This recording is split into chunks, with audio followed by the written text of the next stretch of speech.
Welcome This is an awesome podcast. This is one of my favorite ones. to the Jeff That's a lot of whiskey, Jeff. Macolino Jeff Macolino. podcast.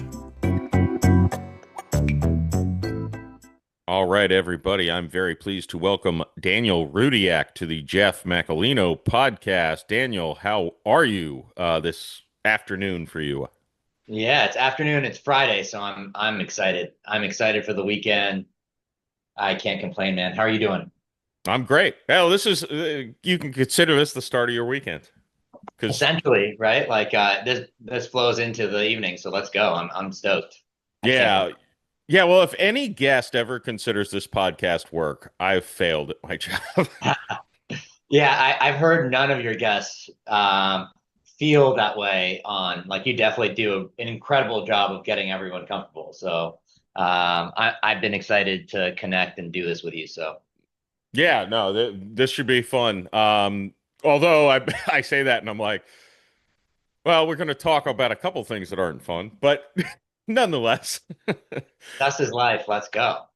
Yes, that's true. Learning how to deal with negative things in life is and not let it drag you completely down.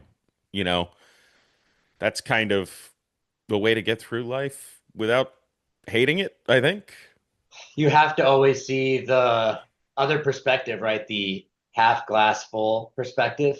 It's very easy to default to the half glass empty perspective and go down this tremendously negative spiral. And so you're 100% right, is you got to see that silver lining, and remind yourself to see that, and have people around you that continue to remind you. Otherwise, things can always, and we live in a strange world. Things can get negative all the time. People are very sensitive these days. You know, things can get really negative. So seeing that light it's the most important thing you could possibly do. Yeah, I agree. Before we get into the ReadyRx stuff, I know you had a very successful career. I don't know a ton of details about it, but prior to that, Sure. but I think it's in kind of preparing for the episode. I'm like, I think it's important to touch on this before we dive into ReadyRx, because I think to me, in my head, it all relates. So what, how did you professionally get started, and the, the peaks you had in that regard before ReadyRx was there? Yeah, I mean, I think I've been involved as an entrepreneur in selling things since I was probably 9 years old. So it really goes back. So it depends how far back we want to go. But I would say, outside of hustling as a kid for the pure joy of it and seeing the arbitrage opportunities in certain things, my first quote unquote professional experience was when I was a senior in high school. I started working with NASA's Jet Propulsion Laboratory. And so they would let me leave high school to work on projects for alternative fuels. And I've just been very interested in change and causing for change and being involved in change since I was young. 2 years after that, I started my first company. And that was a rollable concrete product that we developed, patented, and the entire concept was, you have a carpet that you can roll out, water it, and it hardens. So you can use it for irrigation control, erosion control, like the mudslides, landslides that we have here in Southern California during extreme weather events, but certainly in emerging countries to bring water from point A to point B, and create irrigation. How at that age, how do you think of something like that? It's actually a silly story. Out of nothing but frustration. So my co-founder, who's certainly more engineering in thought, and he was a year younger than me. I was 19, he was 18, and we were sitting behind one of those cement mixing trucks on the 405 highway in Los Angeles, and just traffic jam, not moving. And out of pure frustration, we look at it and point at it and say, how is this still like we're innovating, the world is innovating, how is this still a thing? And so it was asking the fundamental question of why that, and it made us start thinking that it's not a thing. Cement mixing trucks aren't prevalent in many emerging countries, which is why infrastructure isn't developed there because they're so expensive. So just getting cement from point A to point B is so expensive. And we started thinking about our high schools, which have these AstroTurf rollable grass products for the football fields. Mm-hmm. But hey, why couldn't you do that with cement? And we just started building. Wow. And the rest was history. And we got to a commercial product, raised some money. I was still in, I was at university at the time, decided to pursue a more risk-averse career and get into investment banking. And my business partner did continue on with the venture. And that was my, first big project that I, till this day, I'm very, very proud of. Yeah. That's something. Yeah. So Yeah. thereafter, thereafter investment banking. So essentially, my brain is wired in a way where I need to be thinking about different things all the time. And, if I was kind of trying to execute on one specific task at one specific company on one specific product, my attention span would result in kind of me losing interest over time. And especially as a 21-year-old, right, as I was graduating college. And I found investment banking to be really interesting and compelling because you're looking at different businesses all the time. You're learning deeply about different businesses all the time.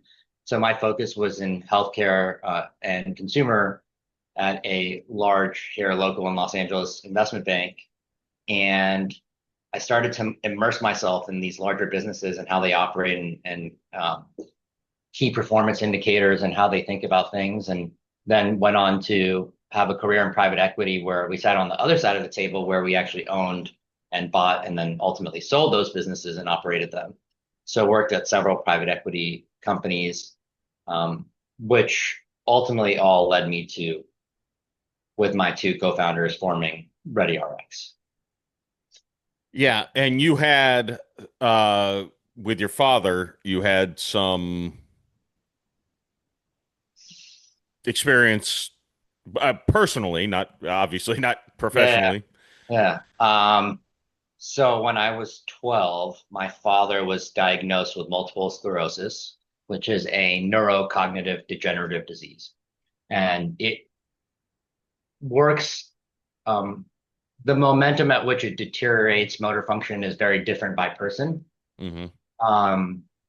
And some people can end up completely immobile very quickly.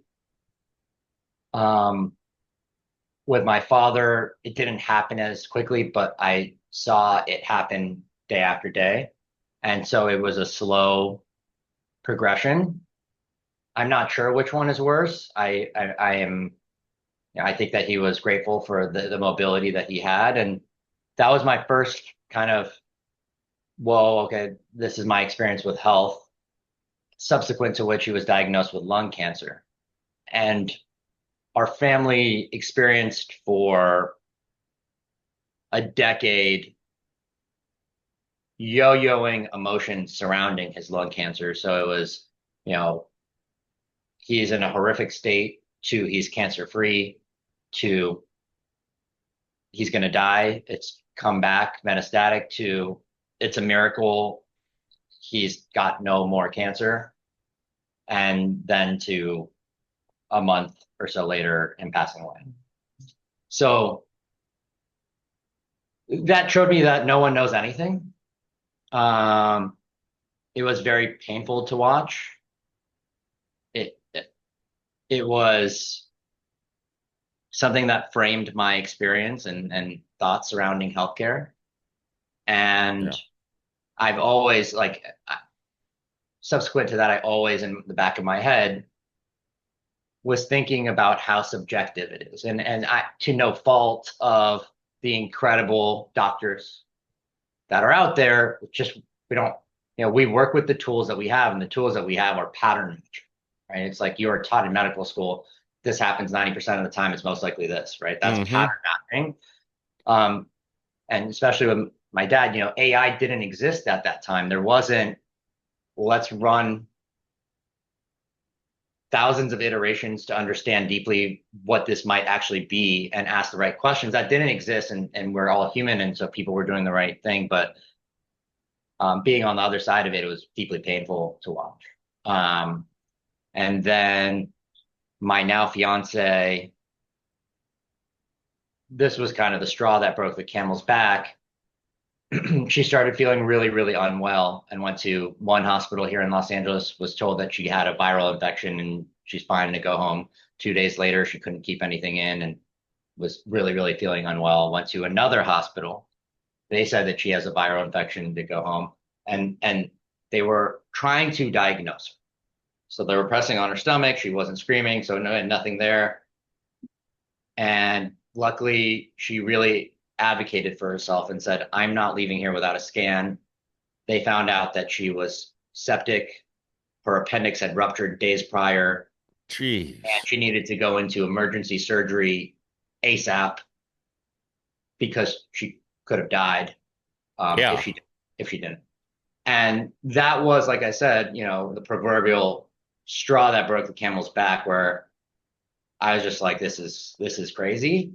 And seeing her experience there wired up and seeing that like they were going to leave her to die because she didn't respond to the press, seeing the like old school type of devices that she was connected with really made me deeply curious about what the future of healthcare looks like. And I started to really dig deep into that. I started to personally get into longevity. How do I optimize my aging, my recovery, my rest, my health span? Two other friends were deeply engaged in the same thing. Both are my co-founders now. One whose father had Parkinson's and dementia, and that was a visceral feeling for him. He didn't want his children to ever experience. So he was getting into biohacking, longevity, and healthy aging. And our other business partner who struggled with weight and diabetes his whole life and has Alzheimer's in his family, same thing. So we wanted to we built for ourselves and wanted to build an opportunity for everyone else, a accessible, personalized way to prevent illness and be proactive about health as opposed to reactive with health in a way that's cool and understandable and user-friendly. And that was the start of our journey of ReadyRx. And 3 years later, we're growing at a tremendous rate. We have over 10,000 monthly subscriptions and growing. And we've built this incredible community that's deeply passionate about longevity, and it's just a roller coaster. And there's a lot between what happened, from when we decided to build it to today. But it's been one of the most rewarding. I had an incredible career, which was cushy, as you had said, and right. I took a lot of risk to leave that. But this is the most rewarding thing I've ever done in my life. Yeah. Well, and that's why I wanted to talk about your background too, because it's not like you were, living on the streets and said, "Hey, let's start a company." I gave up, right. You probably gave up a lot of comfort. Yeah. Yeah, a lot of comfort. And candidly, I had some, we saved, but it didn't. There were still troughs, right? We didn't save enough. Let's put it that way. And it took a long time before we even got to a concept of us paying ourselves in this business, anything. So I have, going back to my fiance, she's absolutely my stone and rock, and was so supportive during those troughs. And my partners were incredible, and the team we built just absolutely incredible. So yeah, and what's scary to me especially hearing about your fiance. Because I had my ex-wife had her appendix, and my daughter had appendicitis Yeah. December 26th, which we didn't take seriously because we're like, oh, she must have overate. Like she has a stomach ache from too many cookies on Christmas or something. Um, so I dealt with that a couple times, not nearly as bad, no sepsis, anything like that. But Very. it's crazy to think, even frankly, even the longevity aspect is that they didn't give her a scan until she insisted on it. Like she literally would have died if she was a good patient. And they were reluctant to. By the way, like I don't want to get into the what happened after, but in short, to summarize, there was like a $700,000 bill. You know, like hey, you can go home. Wait, let's bill you 700,000 after all of this, right? Like so it doesn't add up, Yeah. but Whereas the med mal suit would have been. across two hospital systems, candidly, the first one told her to go home as well. But yeah, you're right. Yeah. Yeah. Well, and that's part of it. And it's the way, and I'm not putting any words in your mouth at all, Daniel. I'm just saying I'm not a socialized medicine person because I'm like, well, nothing's free. So if the doctors are volunteering, then sure, everything could be free, but that's not a reality. Can't get service there, right? Like that's the problem, as I understand, with socialized medicine is that good luck being treated is Oh is yeah. is kind You're, of what I hear from my Canadian friends. yeah, your appendix will burst and we'll see you in 3 weeks when you're dead. Yeah, exactly. We'll Uh, schedule you for a quarter out. Exactly. yeah. But in America, the costs are so exorbitant. Even if you have insurance, it's ridiculous. And part of it is because the more the government gets involved in healthcare, the more expensive same as any industry, the more the government gets involved, the more expensive it gets. And the hospitals get rich, the lawyers get rich, the doctors sometimes, but not always. Because I think most doctors are doing the best they can. Like I don't think doctors are in on it. The patients I get actually think they've been fucked. getting paid less. So doctors Yeah. like they used to you used to be if you're a doctor, you're getting, you're really comfortable. Well, reimbursement rates have gone down. Hmm. The more and more doctors are actually getting paid less. And there's a question of incentive and reward because you go and you do an extra whatever, almost a little over half a decade of schooling and build up all these debts. But now it takes longer to pay those back, which is crazy. Um, Yeah, and it's I one thing. This was an old stand-up bit. I actually the very first time I did stand-up, I told the story of going to a doctor, and he pulled up on Google, and I could see, like he was doing it right in front of me on a computer. Pulled up on Google and asked me questions to diagnose me, and I'm like, so I could have done this from home. Like literally, you're reading questions off Google, and I'm saying yes or no, and you're scrolling through a website you found on Google. Uh, yep. so sometimes I'm like, I don't know that all the doctors are being educated. Or And paying attention. That's fair. yeah, well, yeah, They're not all created equal, but no, I don't think all medical schools are created equal. Probably is really where the problem lies. Not that the doctors know it, and not that the doctors should be an encyclopedia of 7 million different. That's impossible. We're human. that's the exciting thing about the time that we're in is you can scale up all these doctors now to Mm-hmm. the encyclopedia and to Mm-hmm. use all these thoughtful data points that they have. And hopefully it drives, hopefully we're causing for the change of driving costs down such that it shouldn't be a big deal to get recurring labs and scans and know what's going on with your body. It should be the default. Not the instruction is like, hey, just don't give her a scan. Like clearly they're being pressured to not do that. Right.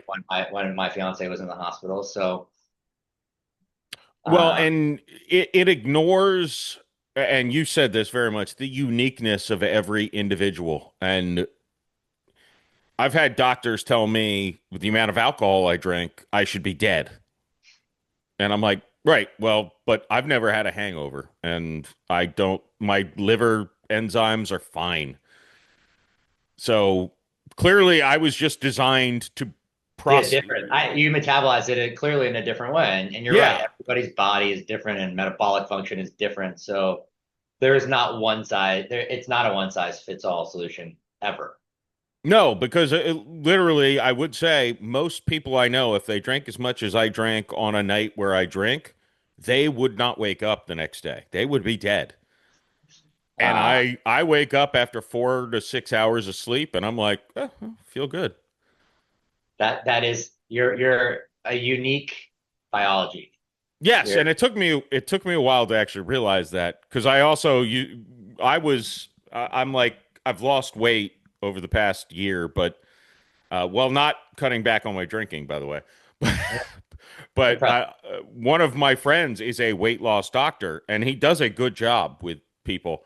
But we were hanging out drinking, and he was like, "You drink like you've had like 4,000 calories in alcohol." I was gonna say it's a very caloric activity. Yeah, well, in liquor, he's like, you can't. He's like, your metabolism must be the fastest of anyone because you should be 700 pounds if you drink this regularly. And I'm like, oh, I thought my metabolism was slow. Um, but Was that always in the back of your head? If you were an X-Men, would that be the superpower? Your mutant power is your metabolism and ability to just it is now. I realized when it was probably a 4 month span, I lost 50 pounds because I just ramped up the exercise and really focused on my diet. And yeah. I continued to drink like a fish. It's And balance in life. That's the most important thing is finding the balance. yeah, and again, I would bet most people doing the exact same thing as me would not probably would die because I was walking like one day I walked 16 and a half miles and I drank a liter of whiskey and I ate, 800 calories of food. That's not good advice to give to anybody, Well, but also it you're worked young for enough me. where like your metabolism and its function will obviously, no matter your biology, will slow down as you. Yes. So that, naturally you'll adapt and you'll start feeling it a little differently with time. It'll happen. Um, Oh yeah. Well, and with weight loss, there were a couple times where the alcohol hit me a little more, and that just meant drunker, not no yeah, hangover, no other. But like, I'd be like, like, oh, you literally fell asleep last night. I've not seen you do that ever, and I'm like, well, I have not eaten much, and I've lost a lot of weight recently, and I'm drinking the same amount, so that's probably why. So I'm was it not. was it beer that night or was it something different?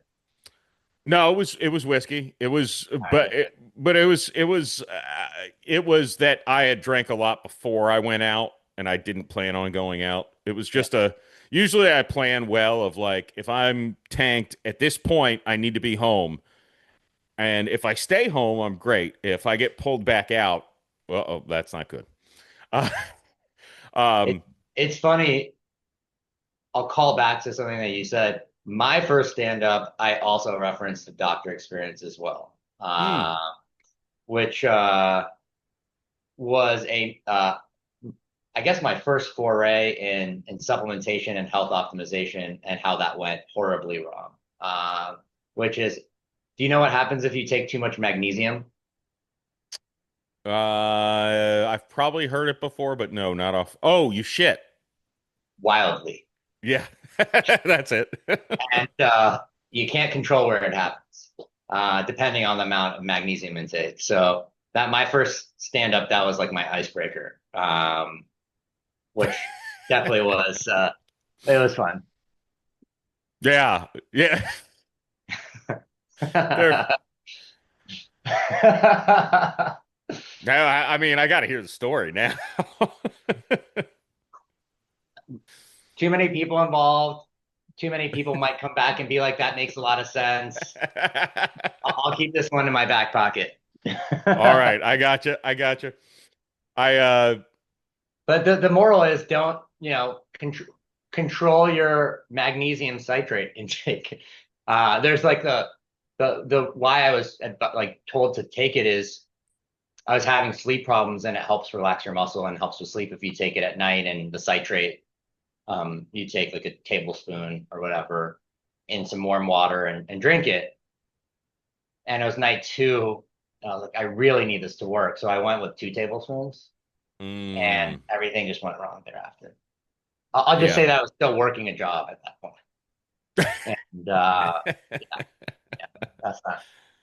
Yeah, that's the there's nothing worse than that feeling of like, oh no, this is imminent.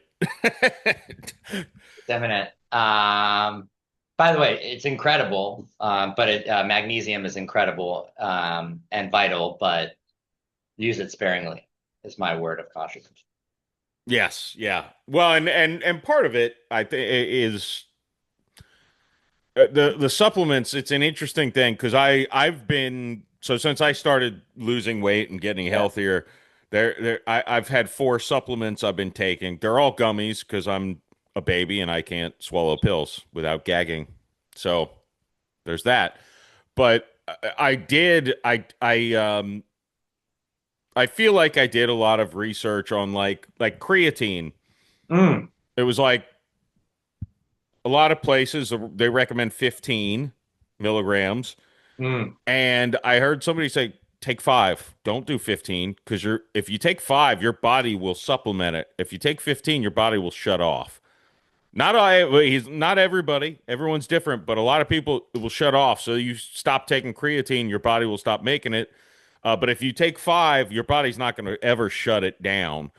Yeah, So that's like an interesting way to articulate it is that like that's the magic number. But this is true for all supplementation, right? It's right, like the fundamental concept is if you overdo something, your body's going to say, "Oh, I don't need to make this thing anymore." And so the people who can't sleep, and they, take natural sleep aids, supplements, it messes up their whole circadian rhythm because they stop producing the core ingredients that our bodies require to operate optimally. So you're right. The concept is correct. I don't know that there's a silver bullet for everyone of like the right milligrams. right, Uh, of course. but that's 100% true. Yeah, and that's the thing that I'm assuming ReadyRx. Well, I know from even looking at your website, you very individualize things. Um, and but that with the medical system in general, there's 2 things that drive me insane. It's stereotyping, which again, I get why. Like, look, I I made this joke. This was not a joke actually. Sometimes I'm driving and I see someone do something ridiculous and I'm like, that's Yeah. a certain race, certain gender. And I will do anything I can to catch up and figure out and I'm right Wait. 99% of the time. Yep. You wouldn't be the first to think that way. Yeah, and I don't say it like I'm just like Yeah, you're just thinking. I bet Sure. that's a white And I dude. I know bet that that's an you're not Asian like woman. thinking it in a way to offend anyone or whatever. It's just Yeah, it's just happens that then 8 out of 10 times when you do pull up, they do fall into one of those two. yeah, it's a pattern Yeah, following. pattern matching. Yeah, which driving, I feel like that's probably well, especially if you're assuming race and gender of a driver, whatever. That's inconsequential. It doesn't matter if you pull up and you're wrong. Agreed. In medicine, someone could die if you're wrong. Correct. Um, Yeah. so that's a problem I have. The other one, which I would argue is the biggest issue, and the pharmaceutical companies, I think, helped make it this way, is it's always treating the symptom. It's not fixing the underlying problem that caused the symptom. It's, oh, you've got heartburn, we'll give you this. Oh, you get this, we'll give you this. But it's like, but what caused that is the problem. You're treating the symptom. You're keeping the problem here, so they have to keep paying you money for a pill. So I'm proud to say, again, I take 4 gummies, which are like boron, milk thistle, uh, creatine. What's the other one? Oh, MCT oil. Yeah, nice. Yeah, those are my 4 things I take. Those are What not. about protein? No protein powders in the mix? I eat a lot of protein naturally, like 150 to 200 a day. I'm pretty good with protein. I do have a protein shake that's like 42 grams of protein. So, Yeah. um, Supplementation. yeah. So I that's the focus of my diet is protein and fiber. Yeah. I don't take magnesium because that could get really messy. Yeah. Yeah. Because I'm like 70 grams of fiber a day. No, but the way that you're thinking about it is 100% correct. You know, it's what you described with the symptom treating is reactive healthcare. It's Hmm. I am sick, and so let's treat that, and not why are we sick, or how do we enable people to be proactive about their health and prevent illness, right? And I do think that the incentives are misaligned. Hmm. And I'm optimistic, truly, truly, truly optimistic that we're looking at the next 10 to 15 years, and our children and the generation beneath us will have a completely different outcome than our parents did, and we probably will. And you know, it's not just the pharmaceuticals, right? It starts with food. Yeah. The lack, when you poison your body for decades, it will come out as inflammation, which will then look like appendicitis because your appendix is whatever. You know, there's so many different permutations of what illness looks like, or obesity. You know, over 45% of our adult population in the United States struggles with cardiovascular failure, and it's one of the leading causes of mortality in the country. All stems back to food, and I think if we can incentivize and make eating kind of whole, organic, and good foods instead of junk the thing, and make it cool, we'll have like that's the basis of us having different outcomes. And then obviously not being in chairs all day, and having some physical activity. Like there are some basic things in addition to understanding what's going on with your body, and having access to all the analytical data points that we do now to give us early indicators, and labs and wearables, and proper supplementation for us. Those are amazing, but like the biggest thing that we have to overcome is just better habits in food. And if we start there, it'll all permeate upwards to a better outcome, I think. Yeah. You know what's funny? I was thinking about this past week. So it's such a timely conversation too, because I was talking to my daughter and my kids. How old are Uh, they? my daughter is about to turn 16 and my son is 13. Holy cow. Amazing. Yeah, I was a young dad. But But junior high and high school. what's that? One Oh is in yeah. junior. Yeah.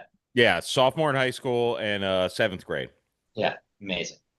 So my son has a very bad dairy allergy and a shellfish allergy, which the shellfish doesn't really affect him that much. But I mean that's a deadly allergy. But he's had shrimp and he's like it tastes like blood, which the doctor was like that probably was your body telling you. No. Yeah. Yeah, that was your body giving you a signal. But does he have to stay away from dairy, like cross contamination? He'll go into anaphylactic shock, or Oh just no, it's digestive. He'll like shit himself. got it.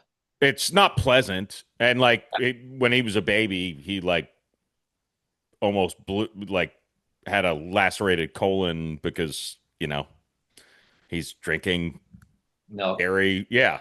Yeah. Yeah. um, But does he take lactate and other digestive enzymes to assist with that if he's ever exposed or? no, it's pretty easy to avoid dairy nowadays. Like Yeah.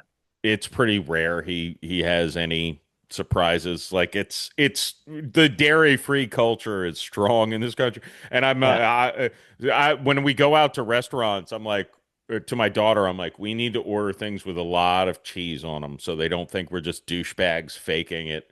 Like, Yeah. well, like I don't even want to get Overcompensate for this. your son. Yeah. Yeah, but I want to make it clear. He has an allergy. I'll Yeah. take extra cheese on my whatever cheesy. Yeah, um, you 100%. yeah, so he's very conscientious of what he puts in his body, and he always has been because, otherwise it's pretty consequential as far as explosive diarrhea. My You don't want daughter, to be that 13-year-old. no, It's not an easy way to make friends. no, not the easiest. I would imagine. I've never been there, but I don't think I'd be friends with a guy who shits himself all the time. Uh, Or he'd be like your absolute funniest friend to have. So it's one or yeah, the other. I don't know. yeah. That's a good point. He could spin it the other way if he was a Yeah, little you more got outgoing. glass half full. But both of them, the funny thing is, when they're with me on the weekend, they'll eat breakfast or lunch. Like I'm a 2 meal a day guy. I eat lunch and I eat dinner, and Yeah. I don't. And it's usually like noon and 5:30.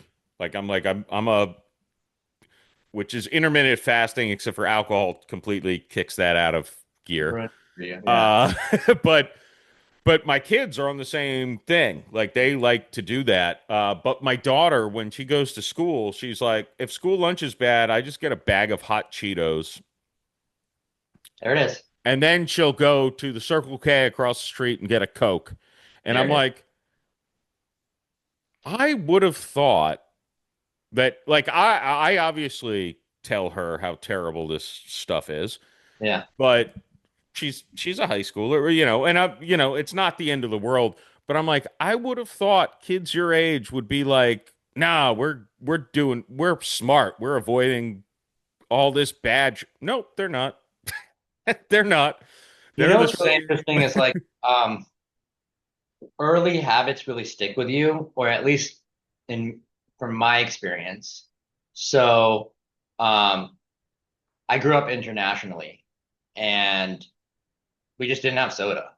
And now I never ever like never crave soda. It's just not a thing for me. Like I'll crave juices or teas or water, but soda's just never called to me. My fiance would sneak like Coke in, and like her dad would give her Coke as a treat, and so it was like this beloved thing that was almost like a reward system for her, and that's her guilty pleasure till this day. Is she'll sneak a Coke Zero in, and for Valentine's Day, I'll give her a Coke Zero, and I'm like, this is it. This is your Valentine's Day present.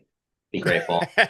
Uh, uh, uh, Thank you for setting the romantic bar low for people like me. yeah. No, clearly joking.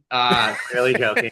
But yeah, it's No, just he wasn't any woman who's ever dating me in the future or past. exactly. Yes. For on your end, it's just that's how it is. But it's funny because like we're so different in that way, and I think it's early habits that form that. And I wonder, was your daughter, did you guys have soda around when she was growing up? I didn't. Uh, my ex-wife took her out to eat a lot more than I did because my Mm. son's dairy allergy. I pretty much became a home cook. Anytime we're home, we rarely go out. So I think that was probably part of it. Was like it's a treat when you go out, you get There you go. and There you go. and they ask so innocently, can I have one Sprite? And I'm like, yeah, you can have one. like like not, and again, it's not that it's the end of the world for them at their age, obviously, Agreed. If it's a but daily thing, it's not great. yeah, well, that's when my daughter is like, I'll take seconds, and I'm like, oh, okay, seconds. She's like, I haven't eaten all day except for I had a little bag of hot Cheetos earlier, and I'm like, where are you getting these hot Cheetos? I don't So buy them. Circle K, gotta stay away. Yeah, yeah. I need to. I need to. But again, I can't follow her around high school. Uh, She's a grown up. What's her plan for? Does she know what she wants to do after high school? mm, yeah, she's had a few ideas. Journalism, teaching. I'm like, yeah, those are both noble at heart, but you know, you're not going to make any money. I'm like, if that's what you really want to do, you should find a rich guy and marry him, and then go do that. Yeah. It's Maybe not the most PC thing to tell your daughter, but like, you don't you're, expect to you're live not wrong alone. in that it's not the most lucrative career. And then furthermore, what does journalism look like with how quickly content's being spun out in 8 years' time? Who the hell knows? You Right. know? And what does education look like? Are we going to have these tremendously brilliant, like, I don't know if you've seen in China, they're being taught by AI systems, right? Like they're being educated by a system that has the answer to any question that you might possibly pose. What does education look like in 10 years' time? What's the role of universities? Are you prioritizing higher education and critical thinking? Are you prioritizing having real life work experience right after high school? All these things I think are big fundamental questions that Oof. will be very important. And I think you will see some major shifts in what used to be in the next decade. Yeah, that's I probably should have thought more about that aspect because I've always said the whole point of school grade, through at least ninth, 10th grade is just to expand your mind and get you thinking. Yeah, exactly. Like if you're a good thinker, you'll educate yourself. Like you don't need it spoon fed to you. That's what my daughter complains about. Why do we have to take this subject and that subject? I'm like, it's exposure.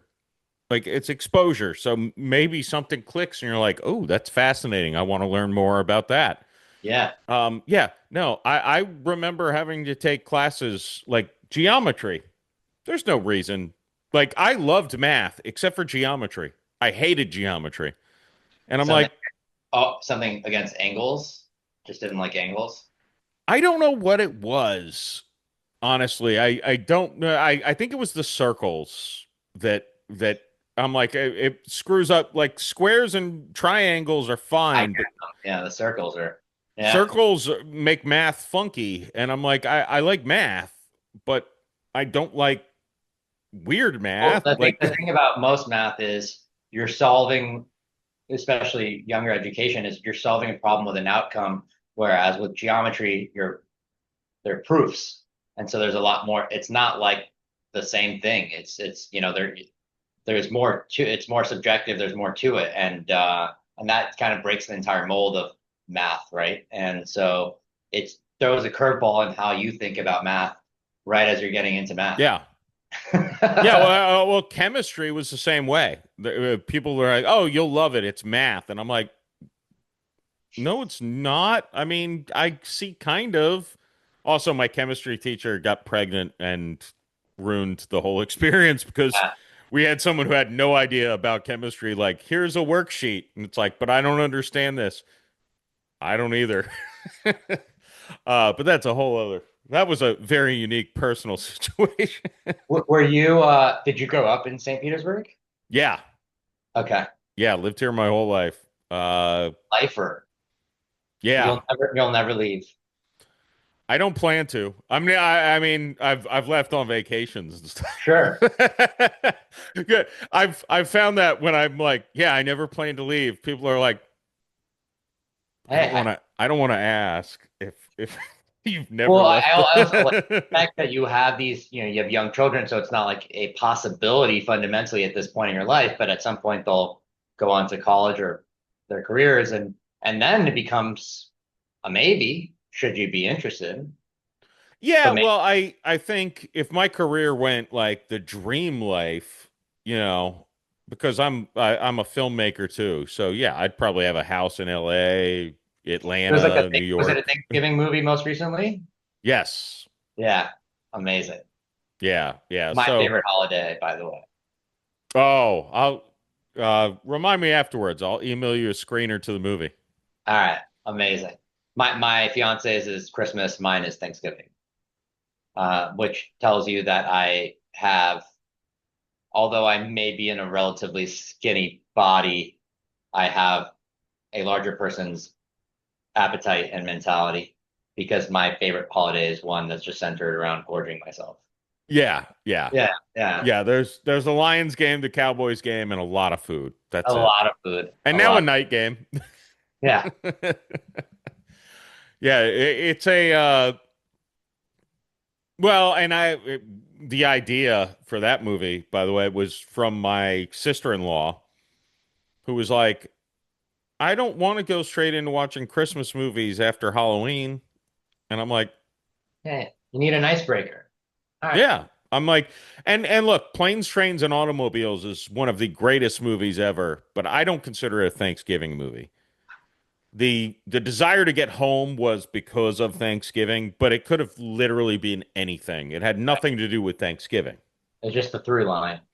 Right. Well, there was a Robert Downey Jr. movie with Zach Galifianakis called Due Date, Yeah, and his I remember wife's that. due date was it was Planes, Trains, and Automobiles reimagined, not as funny, but I didn't I think it gets hated too much. I don't think it was a terrible movie at all. But I'm like, but that it's like Die Hard is not a Christmas movie. It just happened to be Christmas You're time. right. Exactly. Exactly. So that's why I'm like, this is going to be Thanksgiving, you know, like Groundhog Day is about Groundhog Day. You need a Thanksgiving one. I like that. So if so, you are also a creative in film, and if everything worked out, where would be that dream location? If you ever, unless it is St. Petersburg. I mean, ideally, yeah, it would be if I Yeah. could just bring film to me.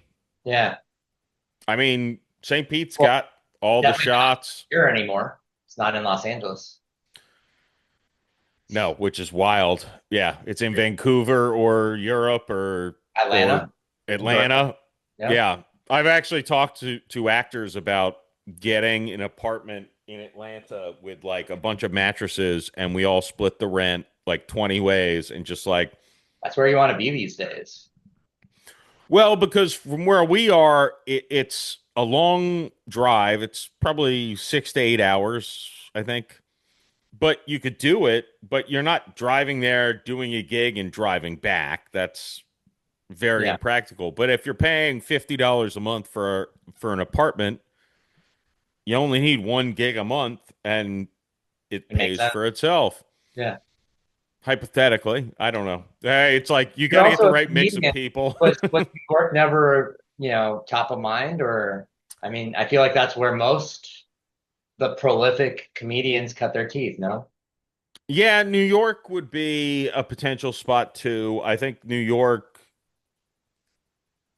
some of the things I've heard with their new mayor is going to be such a mass exodus that I don't know that it's going to be for very long with Yeah. the property taxes and unrealized gain taxes going up or being created. Propose, yeah. I don't think he has the authority to pass any of those, but you're I a don't hundred. think so. Yeah. Although it's unfortunate that there's a, it's unfortunate that he is making people believe that he might have that like legal authority. With that said, I've definitely heard folks say that they're looking at Florida full time that we know that live in New York, and we have the same issue here. We were just talking about this before we started. Is we have the same issue in California, is that the major employers that make this economy thrive are leaving. Mm-hmm. And I don't know if it's a lack of thinking about 2 moves ahead and just thinking about the short term, but what happens when there aren't jobs and the major employer and innovation leaves, and it's a sad moment in time for California. And as a lifelong Angelino, I hope that something changes. And we're growing our business here in Los Angeles, but yeah, it's the same thing here as there. Yeah, it's a weird societal thing that's going on, and Florida, it hasn't passed yet, but they actually voted today, as we're recording, to stop all property tax, like statewide. I'm like, oh Jesus, this is gonna be like we're gonna be overrun. I've never, like, it's crazy. It's just every single major tech founder or senior manager, they're all buying places in Florida. And,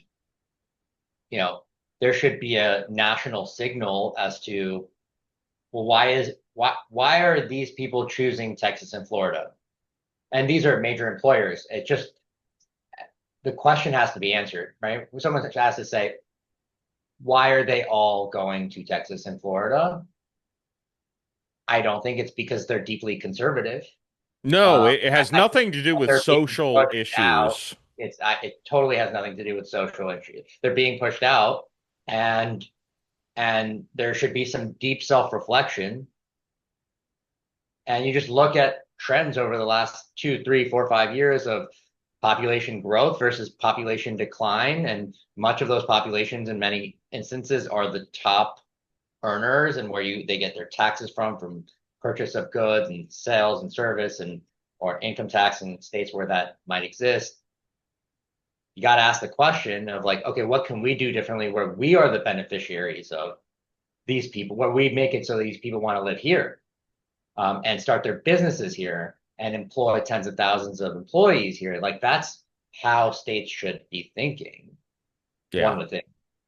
It's wild. The not to dwell too much further on this, but I was listening to Rogan today, and they were looking up Mondami's city budget was equal to Florida's state budget, which Florida has 3 times the amount of people as New York City. Florida's a big state. Yeah. But the budget he was trying to pass was equal. And Florida literally no income tax, and just voted to eliminate property tax, where his budget's contingent on raising property tax and starting this unrealized gains tax, which is the most horrific thing of all time. Not to die, we don't need to dive into that, but the unrealized gains tax is just depressing to me to think that anyone thinks that's okay. Um, I always grapple with, how is it constitutional to have a third party say, this is what I believe. Like, when you sell something and there's a capital gain on, yeah, because there's a there's a number. finite number, but here you're saying, okay, private assets are being valued by the government, and then you're being taxed on illiquid assets, being forced to sell them. And I think to myself always, well, what's like, sure, large swaths of population will vote in favor of that because of perhaps not thinking about multi-factor implications. Well, But they're how's it come? dumb and misinformed, frankly. I'll say it. You don't have to. That's why, because they're like, I hate the rich people. They're I've had a net worth that was pretty high at one point because, and I had like $800 in my bank account, but my net worth was high because I had a house with equity.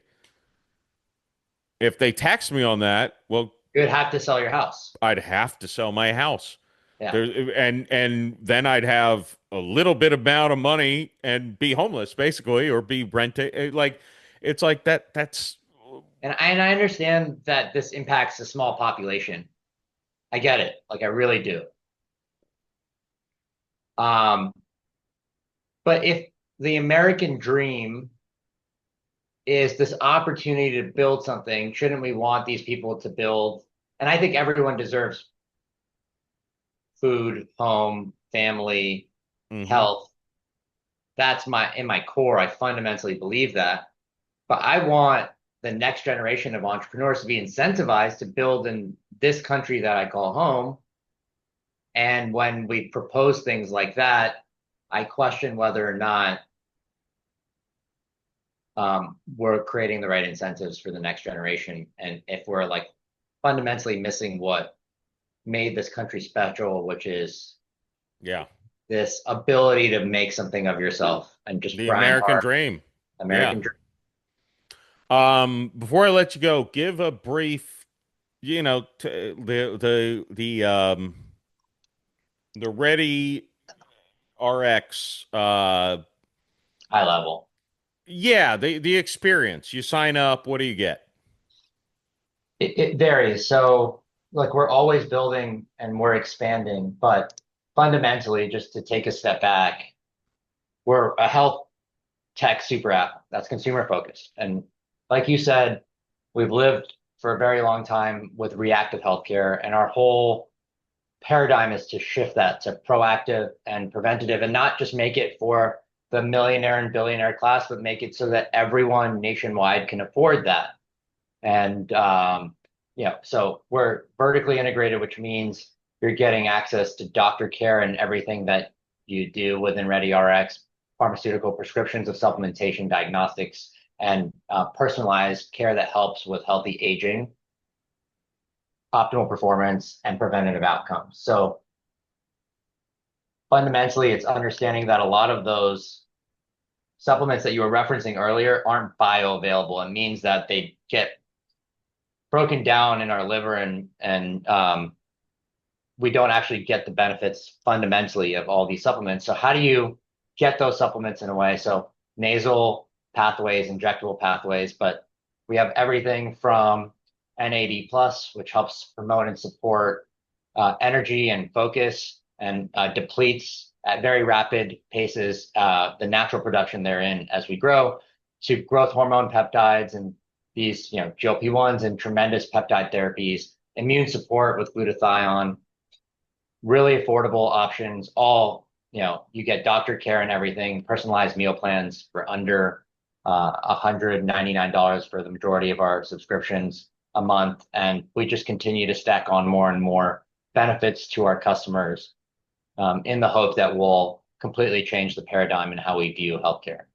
So it's readyrx.com. Yeah, and I love it because the freak occurrences, so to speak, like what your fiance had with the sepsis, like if we fix all of the other issues, the constant visits to the ER for this, that, the other, that are unnecessary. Not that they're unnecessary in the current system, but if we had proper systems in place, and I'm saying that more personally, like health systems for ourselves, we wouldn't have so many visits to the hospital or the doctor. And guess Yeah. what? They would want to scan people who have unexplained pain. So I think I mean, the goal is obviously incredibly noble, and hopefully the path towards fixing the medical care, or at least a big chunk towards fixing the medical care problem we have in this country, where there's less people in the ER. Where this she's had pain, inexplicable pain for days. Let's give her a scan, as opposed to no, there's a long line for that scan. Yeah, our goal is to just tremendously bring down costs in the system, but also hopefully it's that demand issue that you talk about. Well, in both of those hospital instances, it took hours to take her. Right? Like, I don't know if you watch the show on HBO, Pitt. It's a wonderful show, but it's I haven't yet. You got to watch it. It's fantastic. It's like you're sitting on the edge of your chair and it's an adrenaline rush. So it's definitely not I'm going to bed, let's turn this thing on. But it's chaos in there, and you avoid the chaos. Some things happen, accidents happen, it's going to happen. But a lot of these things are just endemic to our healthcare system. And you're right. There are ways to help us age in a healthy way. There's no one size fits all. It's working with health coaches and folks within our ecosystem to optimize for you and your body and your needs, and whether it's focus and energy or metabolism, or I get sick all the time, there are actual pharmaceutical grade solutions that work. So that's, we're chipping away and growing a massive community, and it's a tremendously rewarding feeling. Good. Yeah, I'm glad. And I'm glad you came on the podcast. ReadyRx.com. Is there anywhere else, socials or anything that people should go? We're on it's Get ReadyRx on Instagram, ReadyRx on TikTok. We're on just about every social, very active with our community. Also just our number, our contact information is all listed there, so you can just message us at any time. We have a big community of health coaches that are here to help every single person find a path to optimizing their aging and preventative health.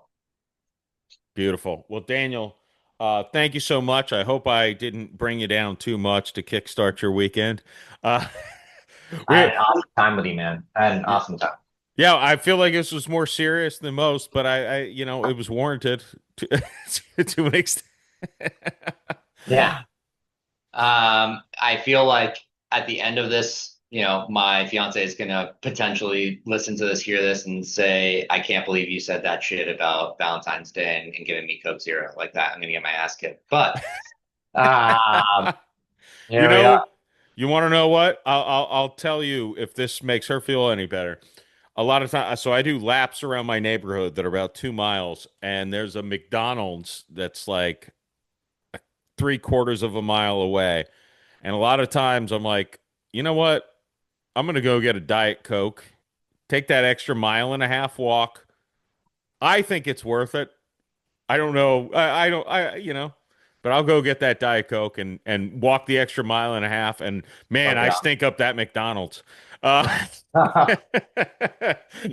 go. Walk in there with 8 miles of sweat on me. And I'm like, yeah.